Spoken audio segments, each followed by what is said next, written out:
Saudara, pagi ini Jumat 11 Desember 2020 sesaat lagi kita akan bersama-sama menyaksikan upacara peringatan korban 40.000 jiwa Kota Makassar, Sulawesi Selatan yang ke-74. Agenda ini sendiri akan berlangsung di Monumen Mandala korban 40.000 jiwa yang bertempat di Jalan Langgau, Kota Makassar. Agenda ini sendiri rencananya dihadiri langsung oleh Wakil Gubernur Sulawesi Selatan Andi Sudirman Sulaiman ST, PJ Wali Kota Makassar Rudi Jamaludin, dan berbagai unsur SKPD, dan juga diwakili langsung oleh perwakilan sekolah SMP Negeri 4 Kota Makassar. Dan juga saudara, rencananya yang akan bertindak selaku inspektur upacara pada pagi hari ini ialah Wakil Gubernur Sulawesi Selatan Andi Sudirman Sulaiman ST yang akan bertindak selaku inspektur upacara pada pagi hari ini.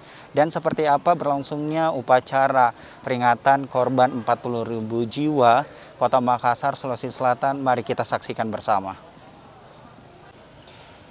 Komandan upacara memasuki lapangan upacara. Pasukan disiapkan.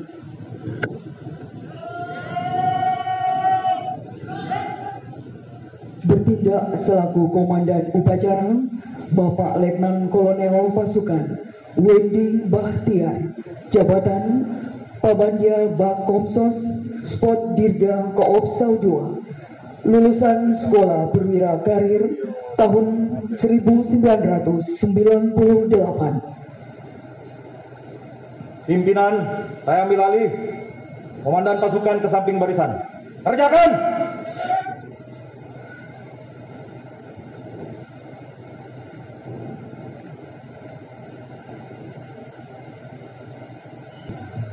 Istirahat! Di tempat! Gerak!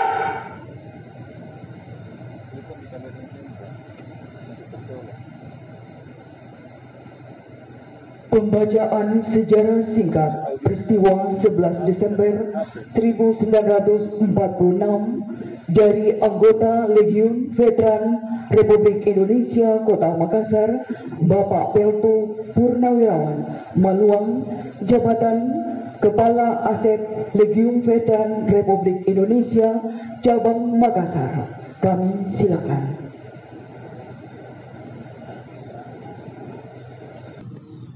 Sejarah singkat korban 40.000 jiwa di Sulawesi Selatan 11 Desember 1946, bahwa kemerdekaan negara Republik Indonesia yang diproklamasikan 17 Agustus 1945 sebagai pernyataan dan peristiwa sejarah yang telah diakui oleh dunia internasional dan merupakan hasil perjuangan yang maha dahsyat dengan pengorbanan jiwa dan harta dari seluruh lapisan masyarakat dan rakyat Indonesia, khususnya perjuangan rakyat Indonesia di Sulawesi Selatan di bawah kepemimpinan para raja yang republikan melaksanakan perlawanan yang heroik terhadap penjajah yang ingin menguasai daerah ini, antara lain perlawanan rakyat yang terkenal dipimpin oleh Sultan Hasanuddin terhadap POC yang berkelanjutan dengan perlawanan rakyat lainnya sampai dengan Perang Bone tahun 1905, perlawanan rakyat yang dipimpin oleh Peta Punggawa, Lasindrang, Potiku, Itoro dan Magasing, Okum Mepelai Pujala, dan lain-lain. Pada masa proklamasi 17 Agustus 1945 adalah merupakan kelanjutan dari perjuangan sebelumnya. Seluruh bangsa Indonesia secara serentak melakukan perlawanan terhadap kolonial Belanda yang ingin kembali menjajah tanah air Indonesia. Pada masa itu, secara spontan masyarakat Sulawesi Selatan yang dipelopori oleh raja-raja bersama pemimpin-pemimpin pergerakan nasional. Adapun raja-raja tersebut antara lain Andi Mapanyuki, Raja Bone, Lawangoi, Karai Segeri, Andi Gemma, Datu Luwu, Andi Makassau, Datu Supa Toa, Andi Abdullah Baumasepe, Datu Supa Lolo, Andi Jamming, Andi Nino dari Wado, Pajoga Dengale, Karaeng Polo Bangkeng, Ibu Detbu Maradie Malanipa, dan Andi Sultan dan Raja. Sedangkan dari pergerakan nasional antara lain Dr. GSSD Ratulangi, Andi Pangeran Petarani, Lanto dan Pasewang, Latu Mahina, Manai Sofian dan Suwarno, serta masih banyak raja-raja dan pergerakan nasional yang tidak sempat disebut namanya satu persatu. Dengan demikian, maka proklamasi kemerdekaan 17 Agustus 1945 secara spontan mendapat sambutan hangat dari seluruh rakyat, terutama raja-raja di Sulawesi Selatan. Untuk selanjutnya bersama-sama dengan pemimpin-pemimpin pergerakan kebangsaan kemerdekaan menyusun pemerintah RI di Sulawesi Selatan dan memperkuat pertahanan dan melawan Belanda yang masih ingin berkuasa di bumi Indonesia. Kenyataan bahwa di dalam pendaratan tentara Australia September 1945 ikut pula di dalamnya personil nikah dengan maksud sebagai usaha kolonial Belanda menjajah dan berkuasa kembali di negara Republik Indonesia. Kedatangan personel nikah yang diumumkan oleh Panglima Tentara Australia Brigjen Daun Harti dalam suatu rapat di Makassar tanggal 23 September 1945 bahwa pemerintah Hindia Belanda telah mengangkat Mayor Wigner Nika dan Mayor Gibson Australia sebagai Lieutenant Officer perwira penghubung pemerintah Hindia Belanda. Dalam hal ini ditolak dan ditentang keras oleh seluruh rakyat Sulawesi Selatan. Reaksi spontan rakyat Sulawesi Selatan menentang kehadiran Nika tersebut ditandai dengan perlawanan sigit dari raja-raja, para pemuda, dan seluruh rakyat yang terorganisir dalam organisasi Keraskaran Perjuangan Sulawesi Selatan. Di seluruh daerah-daerah pedalaman Sulawesi Selatan dan kota, masyarakat sendiri berdiri organisasi Keraskaran dan langsung mengadakan aksi-aksi perlawanan setempat terhadap Nika yang datang membonceng para tentara sekutu.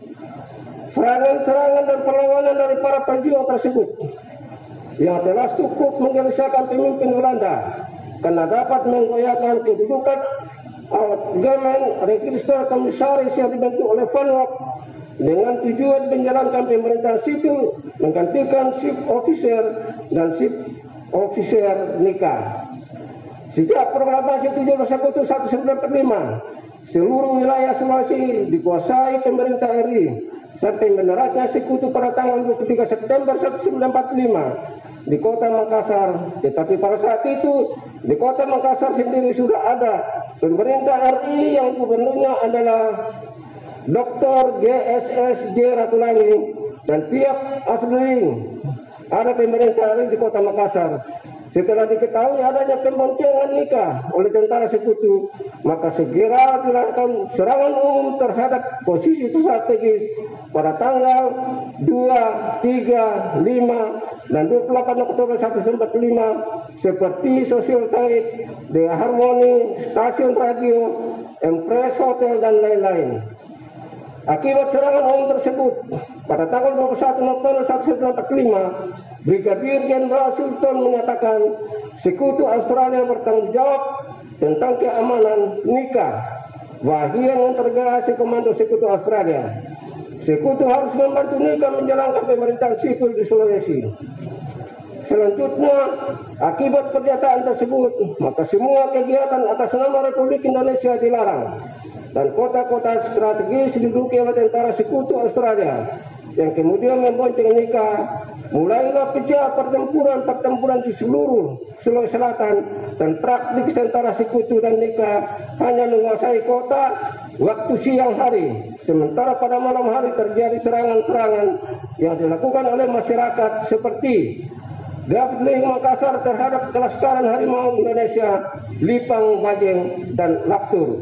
2. Delapdeng Mandar terdapat Kelaskaran Kris Muda Mandar, Gapris 531.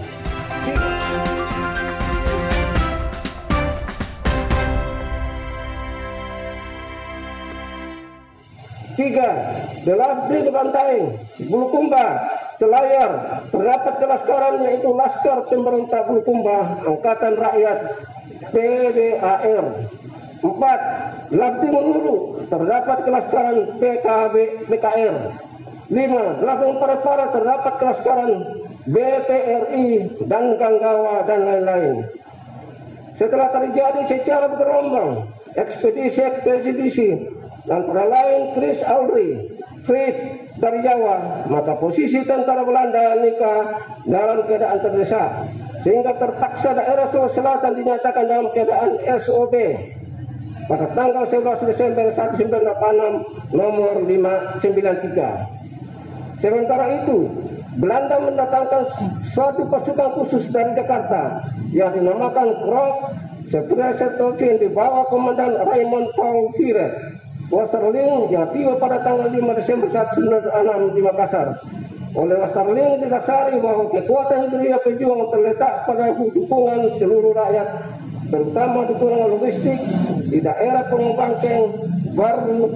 Oleh karena itu, pertama-tama Westerling berusaha memisahkan gerilya pejuang dengan rakyat dengan cara: satu, mengadakan semacam blokade ekonomi di desa-desa terpencil, serta rakyat diusir dengan paksa mendekati pos-pos nikah. Apabila ada perkembangan, maka kepala kampung yang dihukum mati benteng stelsel. Dua, menciptakan situasi panik dan ketakutan massal dengan jalan membakar rumah-rumah penduduk, pembunuhan massal, serta perampokan harta rakyat. Dalam menjalankan operasinya, Westerling menggunakan mata-mata untuk mengetahui siapa-siapa pemimpin gerilya. Sesudah informasi diperoleh, barulah Westerling mengadakan operasi Pasar Betis. Kebanyakan operasi dilakukan pada malam hari untuk menjaga keamanan pasukan dari gerilya pejuang. Sekalipun demikian, Westerling sering gagal menjebak gerilya, maka penduduk setempat ditanya dan digiring ke lapangan terbuka. Tetapi pada umumnya rakyat berkeras tidak mau menjawab. Menghadapi kenyataan demikian, Westerling tidak mau bertele-tele. Semua yang dinyatakan bersalah harus tembak mati di tempat. Aksi pembunuhan semakin terjadi-jadi karena operasi Westerling selalu mengalami kesulitan membedakan mana rakyat dan mana gerilya, sehingga tanpa pertanyaan dan pemeriksaan, tidak peduli laki-laki atau perempuan, tua atau muda, mereka dibunuh dengan sadis, dan anak-anak di bawah umur dipaksa untuk menyaksikan kejadian-kejadian yang tragis. Pada awal operasinya tanggal 10 Desember 1946, sehari sebelum UUKB SOB berlaku, aksi pembunuhan terjadi. Hari itu juga pasukan Westerling beroperasi di desa Lariang di Timur, Barabaraya, Macini Parang, dan beberapa desa lainnya. Semua penduduk digiring menuju desa Patua. Tanpa protes lebih lanjut, semua pria dijajar dan dituduh merah putih. Lalu terjadilah tragedi yang sangat memilukan. Mereka diberondong dengan senapan mesin, tanpa sisa satu demi satu mereka gugur sebagai kusuma bangsa. Pada tanggal 11 Desember 1946, pasukan Westerling beroperasi di desa Kalukuang. Semua penduduk, terutama laki-laki diperintahkan keluar rumah. Di bawah ancaman sangkut terhunus, mereka digiring dan dihalau seperti binatang ternak ke tanah lapangan tanpa ditanya, mereka ditembak mati. Demikian juga terjadi di Dayak dalam masjid, karena ada pada hari tanggal 20 Desember 1946 bertepatan hari Jumat, semua orang yang berada di masjid dan sekitarnya digiring lalu tembak mati. Mayat berkelimpangan, mereka gugur. Juga peristiwa penembakan terjadi tanggal 1 Februari di kampung Galung-Galung. Sementara itu, gerakan-gerakan pembersihan yang sama terjadi pula di tempat-tempat dan di daerah-daerah lain, antara lain 12 Desember 1946 di kampung Tanjung Bunga Bungaya, 14 Desember 1946 di kampung Bungaya Balong Bodong, Balong Baru, 16 Desember 1946 di samping utara Jalan Maros, Kalukuang, 19 Desember 1946 di Purwobangkeng, Bontolompo, Paleko, Barombong, 26 Desember 1946 di kampung Mojoloe, 29 Desember 1946 di kampung Worontala, 30 Desember 1946 di Jeneponto, Taroang, Arungkeke, 3 Januari 1947 di Bulukumba, 9 Januari 1947 di Barang Lompo, Barang Cadi, Tanah Keke, 13 Januari 1947 di Baru, 14 14 Januari 1947 di Parepare, Kampung Pulo di Rapang.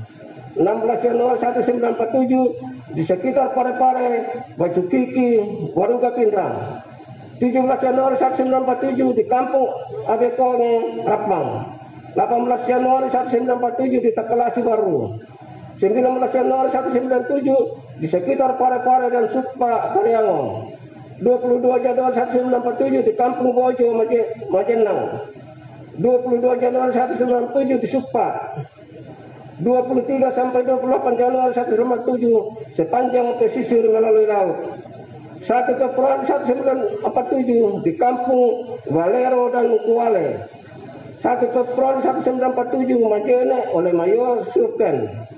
5 Februari 1947 di Kampung Galung, Lombok, Kecamatan Tinambung, Polmas. 5 Februari 1947 di Pambuang, Bandar. 7 Februari 1947 di Kampung Lisu, Tandete, Baru.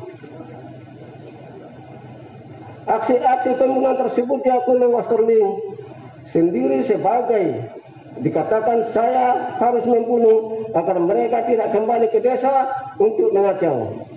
Setelah beraksi lebih kurang 2 bulan, garis miring tahun, pertengahan Februari 1947, Wasterling kembali ke Jakarta. Akhirnya dapat dikemukakan bahwa korban yang jatuh akibat peperangan yang terjadi melawan Belanda dalam perang kemerdekaan negeri merupakan lambang perlawanan heroik dan patriotik, walaupun menyelamatkan ribuan mayat dan tulang-tulang berserakan yang menentukan adanya dalam perjuangan yang tidak diputarbalikkan karena mereka mati untuk kita hidup. Dalam suatu peperangan, maka fakta sejarah membuktikan akan timbulnya korban tidak hanya pasukan dan tentara yang ikut terlibat langsung dalam peperangan, akan tetapi justru rakyat yang kadang lebih banyak jumlahnya. Dan hal yang demikian ini terjadi di Sulawesi Selatan yang dinyatakan dalam keadaan Undang-Undang Bahaya SOB tanggal 11 Desember 1946, sehingga tanggal itulah yang dijadikan sebagai tonggak sejarah korban 40.000 jiwa rakyat di Sulawesi Selatan, karena pada saat itulah puncak kekejaman dan pengorbanan banjir darah dan air mata rakyat Sulawesi Selatan. Monumen korban 40.000 jiwa yang berlokasi di tempat penembakan rakyat dan tujuan dikangkuan dimaksud untuk dapat dihayati, diwariskan semangat perjuangan dan pengorbanan mereka, khususnya kepada generasi muda sebagai generasi pelanjut cita-cita luhur perjuangan bangsa yang terjamin dalam semangat kerelahan berkorban dan kebuatan tekad yang mendarah daging bagi setiap patriot, yaitu merdeka atau mati, dalam rangka pelestarian jiwa, semangat dan nilai-nilai juang 45. Dalam menghadapi proses generasi, maka penghayatan semangat berkorban oleh generasi muda sangat diperlukan dalam usaha mengisi kemerdekaan dengan kebulatan tekad untuk membangun dengan memiliki jiwa, semangat dan nilai-nilai juang 45 kepada generasi pelanjut.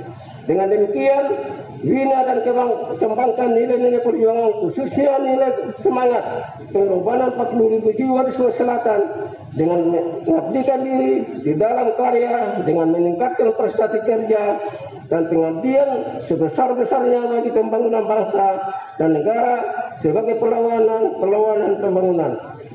Demikian uraian sejarah singkat peristiwa korban 40.000 jiwa rakyat di Sulawesi Selatan ini kami sampaikan, yang kita peringati pada hari ini yang ke-74. Wahai pahlawanku, istirahatlah dengan tenang, percaya generasi akan melanjutkan perjuanganmu. Wabillahi taufiq wal hidayah. Wassalamualaikum warahmatullahi wabarakatuh. Makassar, 11 Desember 2020. Dewan Pimpinan Daerah Legion Veteran RI Provinsi Sulselbar, Ketua Yakob Pakilaran, Kolonel Purnawirawan, nomor pokok veteran 21181 Terima kasih.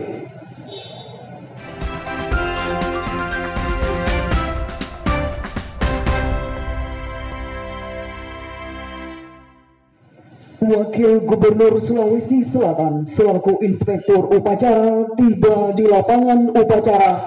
Pasukan disiapkan.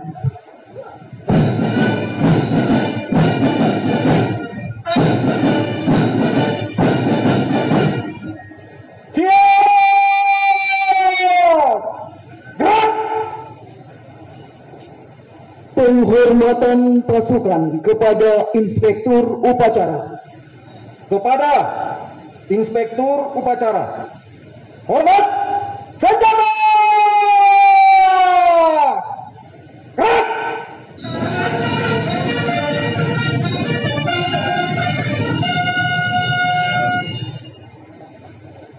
Tegak! Senjata! Gerak! Laporan Komandan Upacara kepada Inspektur Upacara.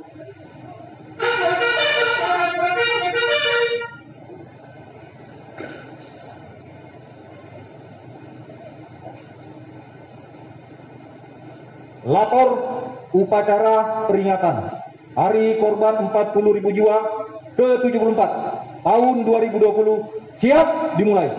Lanjutkan.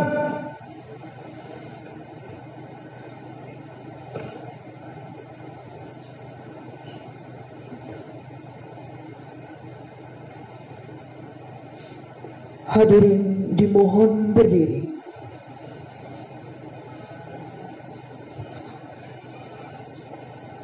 Pengibaran sang merah putih. Pasang sangkul.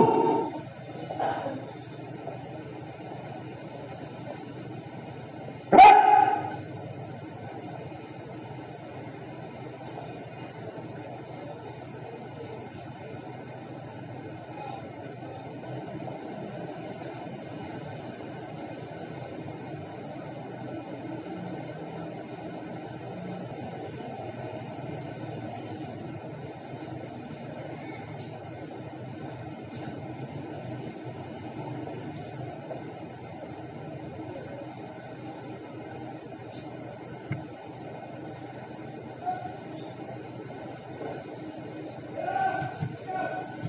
Kepada sang merah putih, hormat senjata! Gerak!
Lepas, sangkul.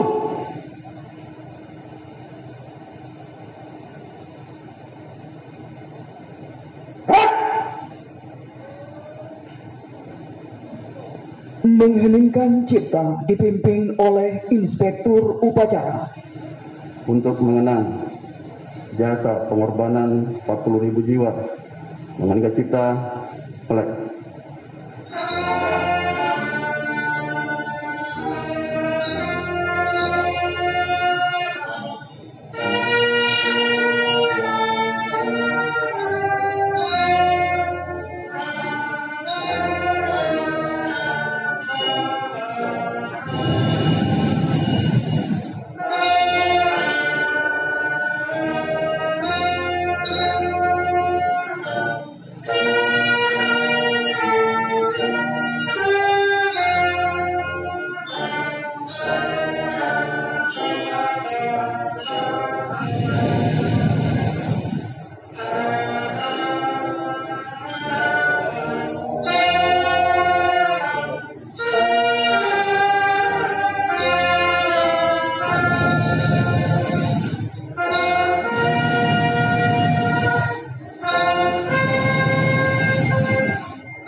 Hadirin dipersilakan duduk kembali.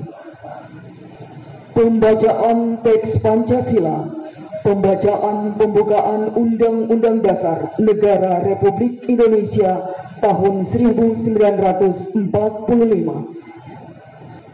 Maju, jalan.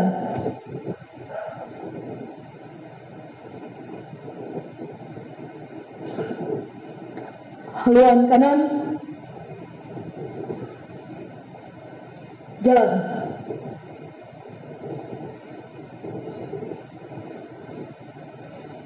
Henti, gerak. Lapor pembaca teks Pancasila dan teks pembukaan Undang-Undang Dasar Negara Republik Indonesia tahun 1945. Siap. Laksanakan. Laksanakan. Pancasila. 1. Ketuhanan yang Maha Esa. 2. Kemanusiaan yang adil dan beradab. 3. Persatuan Indonesia. 4. Kerakyatan yang dipimpin oleh hikmat kebijaksanaan dalam permusyawaratan perwakilan. 5. Keadilan sosial bagi seluruh rakyat Indonesia.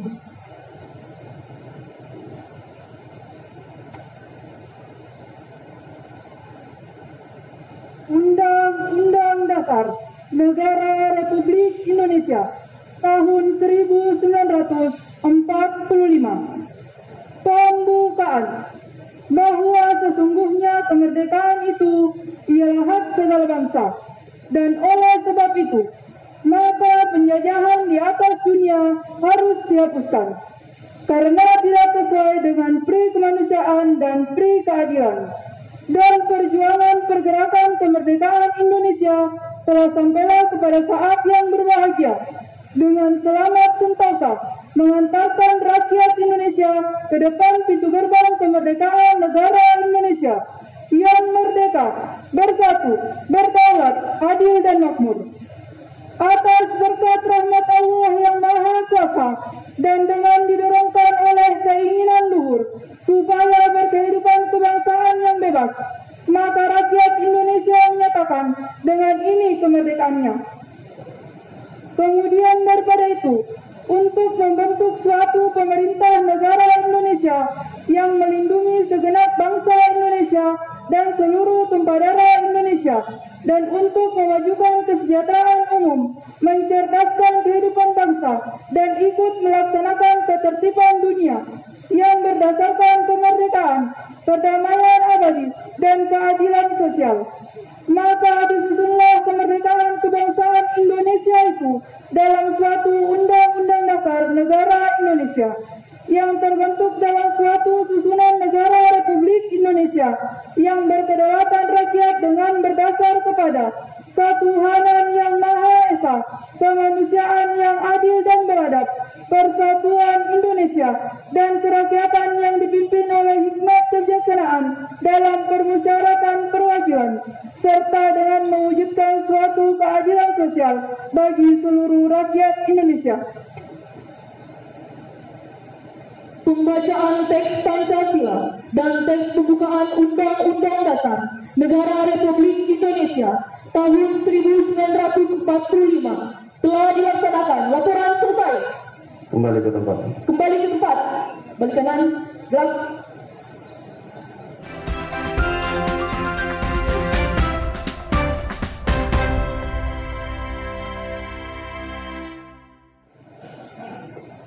Amanat Inspektur Upacara. Pasukan diserahkan. Pasukan diistirahatkan. Untuk perhatian, istirahat di tempat. Gerak! Bismillahirrahmanirrahim. Assalamualaikum warahmatullahi wabarakatuh. Selamat pagi dan salam sejahtera untuk kita semua. Innal hamdalillah nahmaduhu wa nasta'inuhu wa nastaghfiruhu wa na'udzu billahi min shururi anfusina wa min sayyiati a'malina may yahdihillahu fala mudilla lahu wa may yudlil fala hadiya lahu. Asyhadu an la ilaha illallah wahdahu la syarika lahu, asyhadu anna Muhammadan abduhu wa rasuluhu la nabiyya ba'da ma ba'd. Pertama-tama, mengawali sambutan ini, perkenankan saya mengajak hadirin untuk sejenak bersyukur kehadirat Allah Subhanahu wa taala, Tuhan yang Maha Esa, karena hanya dengan rahmat dan karunia-Nya sehingga pada hari ini yang penuh berkah ini kita dapat hadir bersama-sama di tempat ini dalam rangka mengikuti upacara memperingati yang ke-74 tahun Hari Korban 40.000 jiwa rakyat Sulawesi Selatan. Salawat dan salam atas junjungan Nabiullah Muhammad SAW beserta seluruh kerabat, keluarga dan para pengikut beliau. Hadirin yang berbahagia peserta upacara pada hari ini. Hari ini kita bersama-sama berkumpul di Monumen Korban 40.000 jiwa untuk mengingat dan mengenang kembali peristiwa yang terjadi 74 tahun yang lalu, tepatnya tanggal 11 Desember 1946. Saat itu penjajah Belanda yang dipimpin oleh Kapten Raymond Westerling membantai dan membunuh 40.000 jiwa rakyat Sulawesi Selatan. Para korban kemudian dikuburkan secara massal di sebuah lokasi yang kini menjadi monumen korban 40.000 jiwa. Jika kita mengenang, tentu hal ini sangat menyayat hati kita melalui melihat begitu sadis dan begitu tidak berkemanusiaan. Oleh karena itu, peringatan Hari Korban 40 jiwa ini bukan momentum untuk membahas dendam, akan tetapi mari kita melanjutkan dalam bentuk pembangunan yang lain, yaitu semakin mendorong ekonomi kita semakin baik, masyarakat semakin sejahtera karena pembangunan yang merata dan berkeadilan.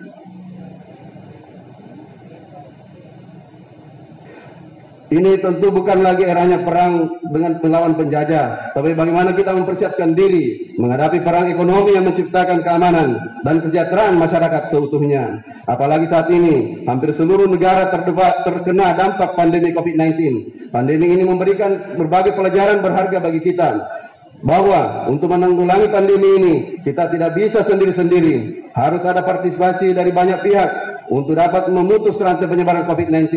Begitu pula dengan membangun Sulawesi Selatan, kita butuhkan sinergi dan kolaborasi agar pembangunan bisa maksimal. Hadirin yang berbahagia, pejuang dan rakyat yang telah mengorbankan harta dan nyawanya sudah lama tiada. Kita yang hidup sekarang ini akan memberikan makna, apalagi pengorbanan mereka, sesuatu yang sia-sia dan atau menjadi sesuatu yang bermakna. Agar pengorbanan mereka dapat tetap dihayati dan diwarisi oleh generasi pelanjut, maka pemerintah telah mendirikan monumen korban 40 jiwa di kota Makassar.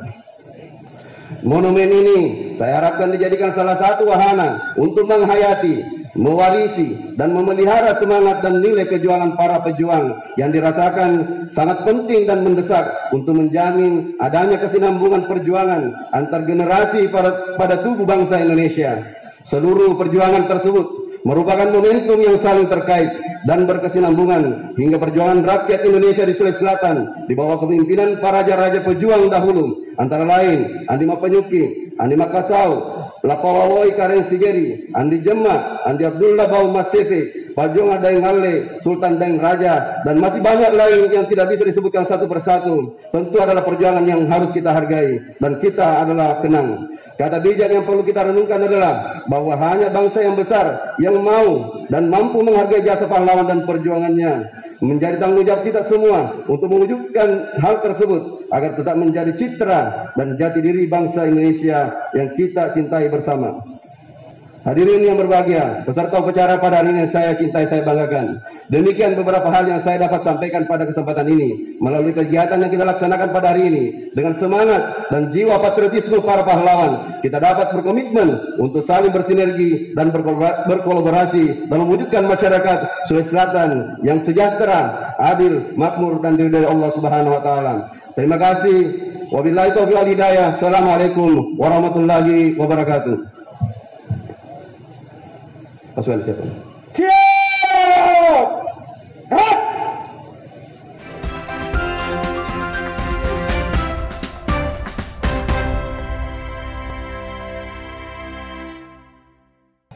Pembacaan doa dari Kepala Kantor Kementerian Agama Kota Makassar. Assalamualaikum warahmatullahi wabarakatuh. Waalaikumsalam warahmatullahi wabarakatuh. Salam sejahtera untuk kita semua. Bismillahirrahmanirrahim. Alhamdulillahirabbil alamin, hamdan syakirin, hamdan na'imin. Hamdan yuwafi ni'amahu wa yukafi mazidah. Ya Rabbana lakal hamd kama yanbaghi li jalali wajhika wa 'azimi sultanik. Allahumma salli wa sallim wa barik ala sayyidina Muhammad wa ala alihi wa ashabihi ajma'in. Ya Allah, ya Tuhan kami, dalam suasana yang hening dan tafakkur ini, seiring dengan pelaksanaan upacara bendera dalam rangka peringatan Hari Korban 40.000 jiwa Sulawesi Selatan, kami panjatkan doa kehadirat-Mu. Semoga upacara ini senantiasa mendapatkan rahmat, hidayah, dan ridho. Ya Allah, Tuhan yang Maha Bijaksana, Engkau telah memanggil putra-putri terbaik kami untuk menghadap kehariban-Mu. Terimalah perjuangan, pengorbanan, dan dalam bakti mereka sebagai syuhada bangsa yang Engkau ridhai, dan tempatkanlah mereka di sisi-Mu dengan kebahagiaan yang abadi.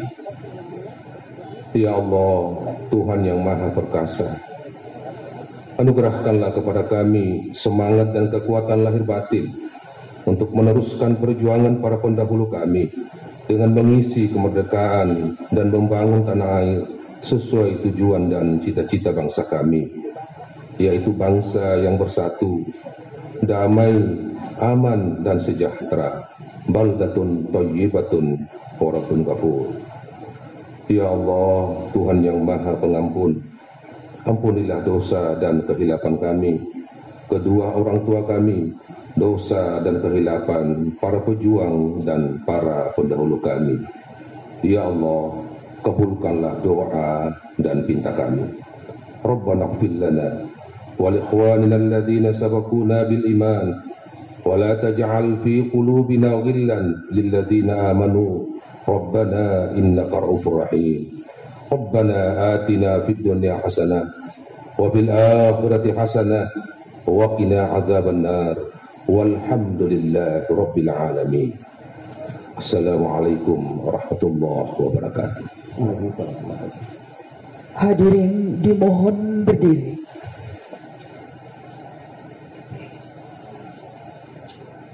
Andika Bayangkari.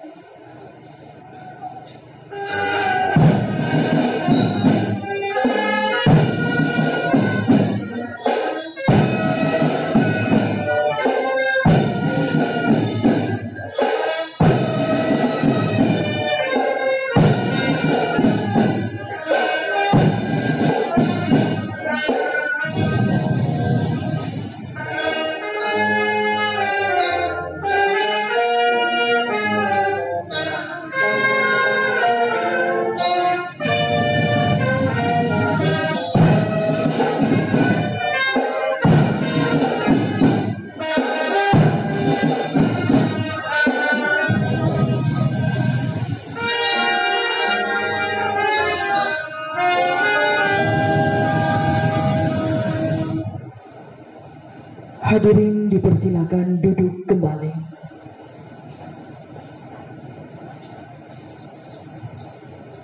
Laporan Komandan Upacara kepada Inspektur Upacara.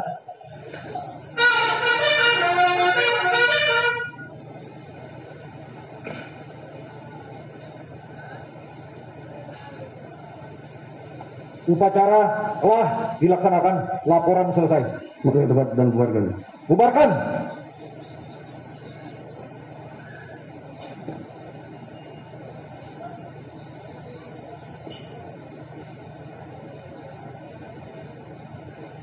Penghormatan pasukan kepada Inspektur Upacara. Kepada Inspektur Upacara. Hormat. Senjata! Gerak!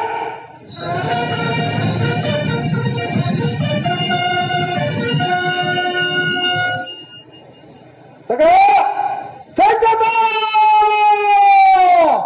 Gerak! Inspektur Upacara meninggalkan lapangan upacara berkenan menuju podium tamu undangan.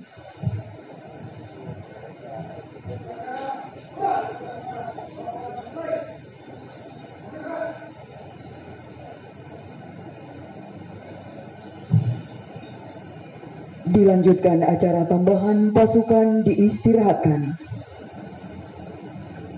Istirahat di tempat. Gerak!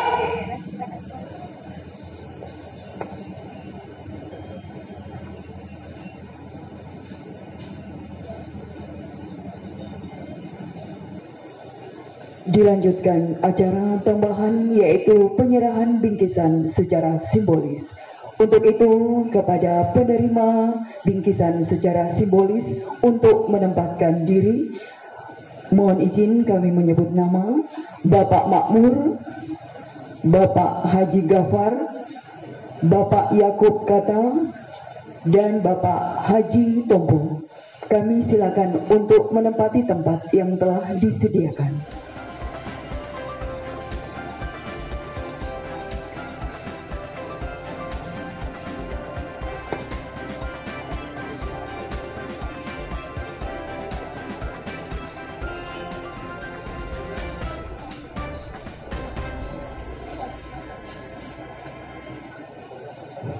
Kami mohon berkenan Bapak Wakil Gubernur Sulawesi Selatan didampingi penjabat Wali Kota Makassar berkenan menyerahkan bingkisan secara simbolis.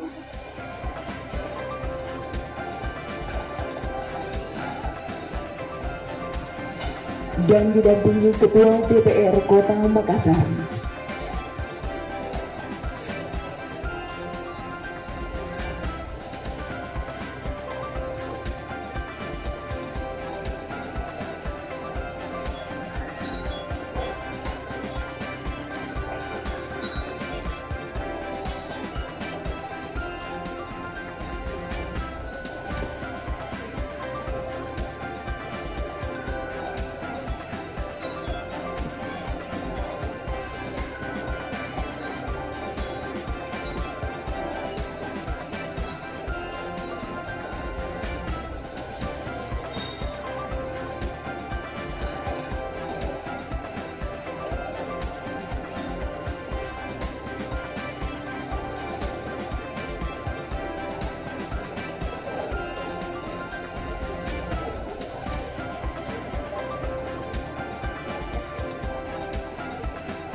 Terima kasih, dimohon untuk kembali ke tempat semula.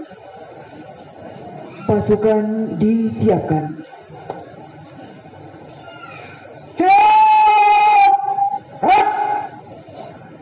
Upacara peringatan Hari Korban 40.000 jiwa ke-74 tanggal 11 Desember 2020 selesai. Pasukan dapat dibubarkan. Upacara selesai, para komandan sesuaikan rencana. Kerjakan!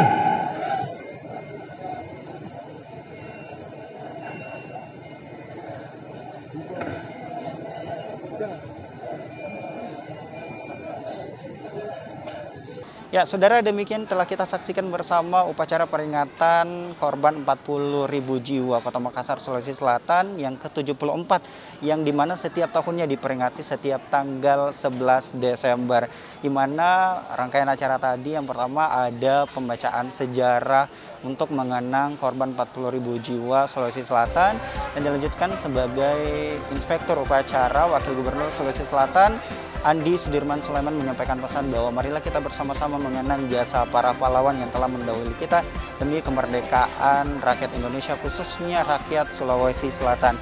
Dan agenda pada pagi hari ini juga dirangkaikan dengan penaikan bendera setengah tiang untuk mengenang korban 40.000 jiwa Kota Makassar, Sulawesi Selatan.